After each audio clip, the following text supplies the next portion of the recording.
So Di, tell us about your work at the nursery school and at the primary school. I started work at the nursery school in 1974, just as an assistant with Miss Willis, who then she persuaded me to do my nursery nurse training, which I was a bit reluctant, but I did do, and with the backup of my husband who needed to look after my children, that was my next 2 years. So I did a year's placement at Harwell Nursery and a year placement in Abingdon in Dunmore School. And then we went to France to live for 2 years, and then came back in 1979. And in 1980, I was asked by Muriel Taylor, did I want a job at Harwell School, which I absolutely jumped at, as my title was a welfare assistant, looking after a little girl of 5 with special needs. And then in 1986, a vacancy came at Harwell Nursery School, which I applied for, and got the job then with Miss Gaines, Janet Gaines. So I worked at Harwell Nursery School as a nursery nurse from 1986 until 2002, which when unfortunately our nursery school was closed down by Oxfordshire County Council. And then they built the foundation class here and at Chiltern School. So half of the staff went to Chiltern School and half to Harwell School. And I obviously came to Harwell School as Harwell was my first love. So I've always been very attached to the school, personally, family-wise, and having lived in the village since 1963, have always been very fond of the village and the school. So the children who went to the nursery school, when it was up on the site, what age would they have been when they went there? They would have been 3 to 5, and there would have been 40 children at a time, but we had 4 members of staff, so the ratio was a lot better than it is nowadays. And then when the foundation classes were started in the primary schools and the nursery schools closed, what age were the children The then? age were then 4 to 5. Right. They came at 4, or come at 4, and there's 30 in a class with 2 members of staff. But they had continuity through into the infants and the primary school Yes, then. yes. Was that an advantage? Yes. We used to have visits to school, and the staff would come and visit the nursery, so they would know. But not that I think Harwell Nursery fed to about 7 or 8 schools, didn't it? You know, people came from all round because we were such a rare nursery, really. Children came from all around, so we fed a lot of schools. And the work that you did here and the work that you did in the nursery school, were they was the work similar, or were there differences? Well, similar, but when you're working in a school and you're the youngest, it's different to being in the nursery school where they were all the same. Well, there were a few children older than others, but no, it was quite different, really. Quite different. In as much that you joined in with school, you went to assembly, you know, did things with the other children in school. But you enjoyed some of that, presumably. Oh, I did. I loved everything. Yeah. You said to me before you loved everything you did everywhere. So absolutely, yes. I've been very, very lucky. I've had a lovely life. Sue, what about your work at the school? Well, I started probably 84, 85. My daughter was at this school. She started in 83. At the time there were 4 classrooms and about 120 children at most, and it was open plan, so 1 and 2 shared an area, years 3 and 4 shared an area, and years 5 and 6 shared an area. And I started with 5 and 6 part-time, sharing the class with Michael Armstrong. So things have changed incredibly over that time. Apart from having taught all 3 of my own children, I then went on to teach years 3 and 4 with Jenny Giles, and then she moved into year 5 and 6, and I stayed in 3 and 4. Then I moved to year 4 and had a class of my own, and then subsequently to year 5 had a class of my own, and was full time then. And then when I retired the first time, I just did part-time work, so I was a Senko and taught other people's classes for them while they had preparation, planning and assessment time. And then last July I retired fully. So now I only come back and do chess club. When did you retire for the first time? What do you think? I can't remember. Yeah. 5 years ago. Well, probably when I was 60. So Well, yeah, we 5 went, years we ago. went, surely more recent. But you are fairly notorious for having retired more than once. So, Well, indeed. I do the odd day's supply now. But yes, things have changed. Well, unbelievable changes really. Every new government we get more changes. So, you know, we've had the national curriculum overhauled several times in my time. Primary strategies, and I'm sure it must affect secondary schools as well. But maybe we'll come back to that and deal with it Yes. as a kind of little separate issue. Can you just summarise, Sue, your overall feeling about your career at Harwell School? yes, I mean, I came from Wantage, primary school in Wantage. Just a second. You're tapping your foot, Sue. Thank you. I came from a primary school in Wantage, and at first I found this all a little bit strange, I suppose. I don't know why strange, but I'd been in the infant end with year 3, and Of a much larger school, presumably. a much larger school, yes. The juniors were in a separate building, apart from my class, which was, you know. But I very quickly found that the ethos of this school, partly due to Michael Armstrong, was just such a powerful thing.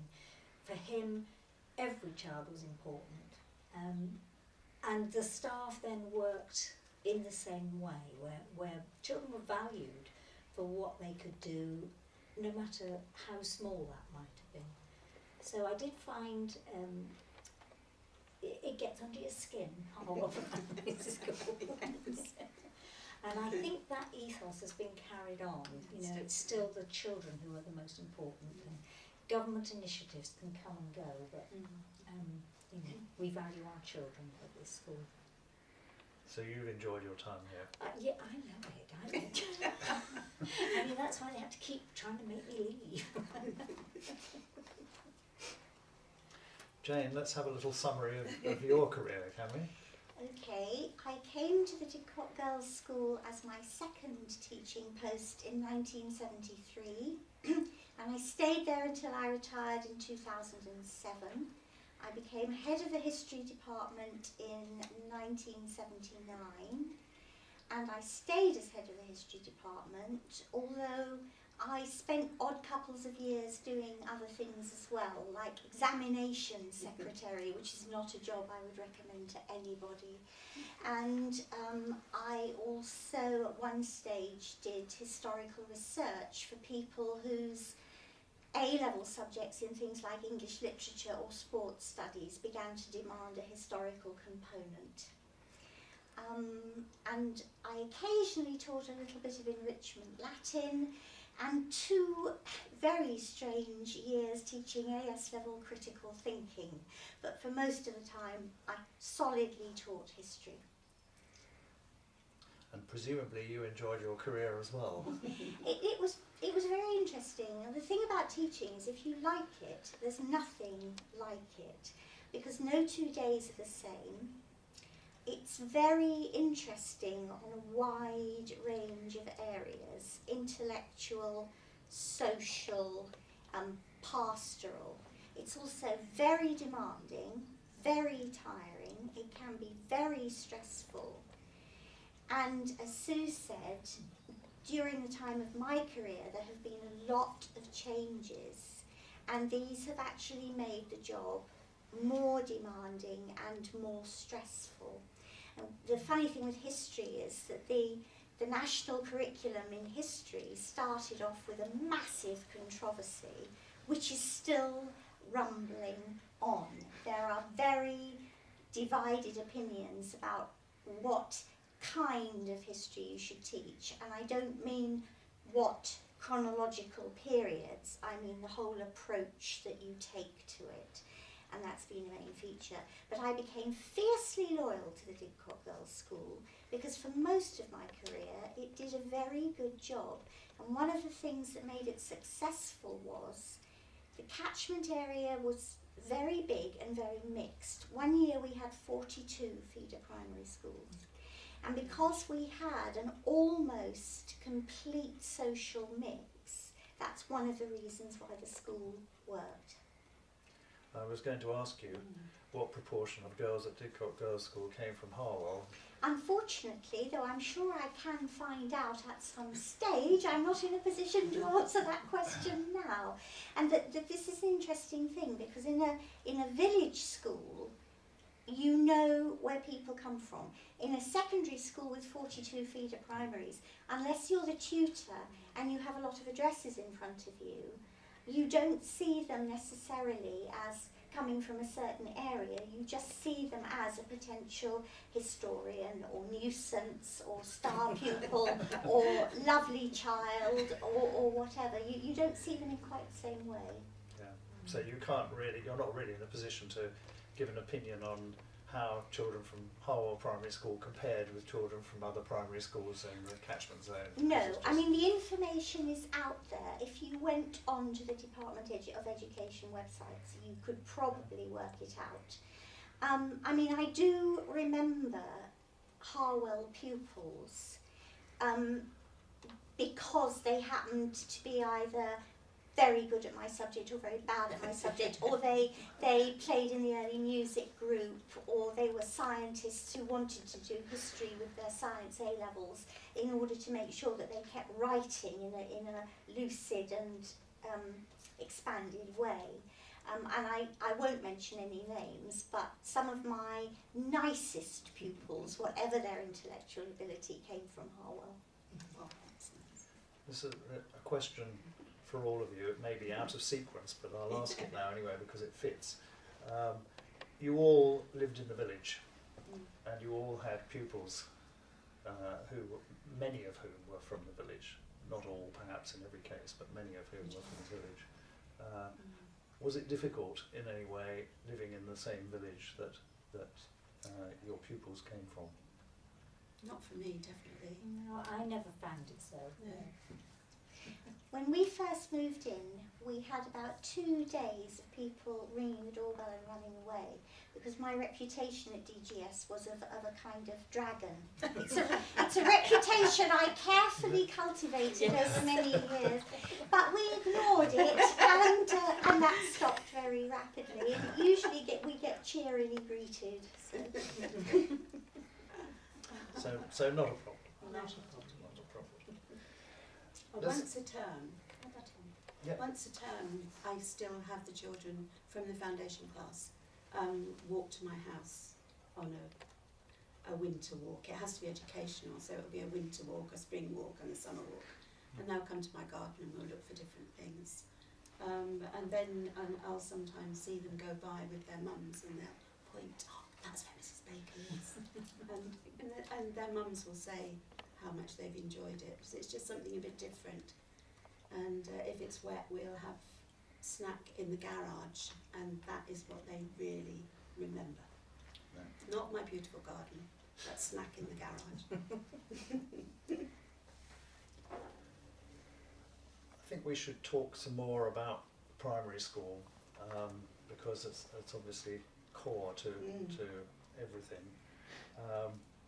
And maybe we should, one approach to it is to talk about the 3 headmasters there have been for the primary school in the period that We know.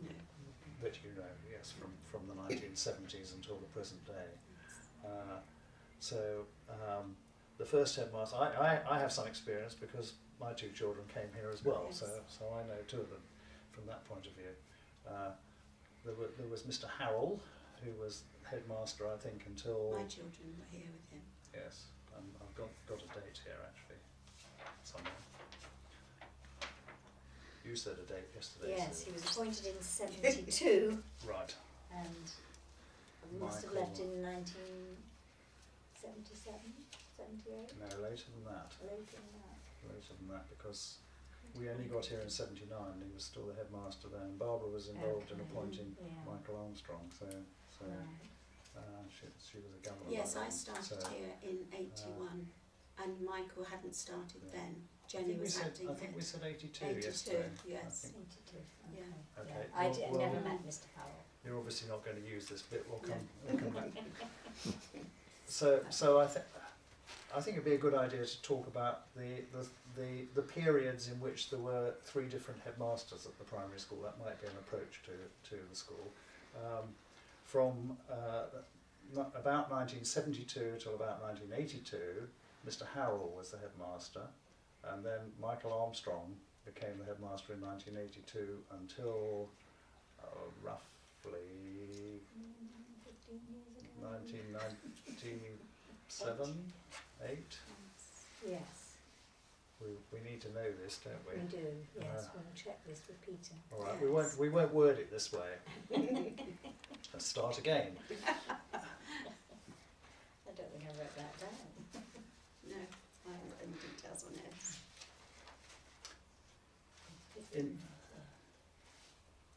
In one way of looking at the primary school, since the 1970s, which is when we all first became involved in one way or another, is to look at the fact that there have been three headmasters during that period. Mr. Harrell, do we know his first name? John. John. Can I just stop you a second? In order to get over the difficulty you're having with dates, Yes. what I can do is put a caption with the dates when Okay. you've got them Right. Yeah. underneath. Yeah. Good idea. So, Good idea. And that also keeps it briefer. Yes. Yeah. Yeah. because it's just Yes. causing you great trouble. Trying to remember. Yeah, history lessons needed. That is not history, that is chronology. Yes. Which is a tool, but not the subject.